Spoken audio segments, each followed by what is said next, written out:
দুই শালিক ধারাবাহিকে কিন্তু খুব জমজমাট পর্ব এখন চলছে। হ্যাঁ বন্ধুরা, আশ্রমে এখানে কিন্তু গৌরব একসঙ্গে আঁখি এবং ঝিলিককে দেখে ফেলে।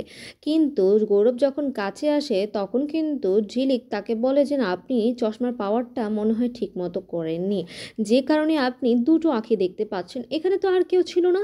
আর গৌরব তাকে বলে আমি স্পষ্ট দেখেছি এখানে দুটো তুমি ছিলে, সে কোথায় আরেকজন যে ছিল। আর তারপর কোনো মতে এখানে গৌরবকে ভুলিয়ে ভালিয়ে আমাদের ঝিলিক সিচুয়েশনটা ট্যাকেল করে।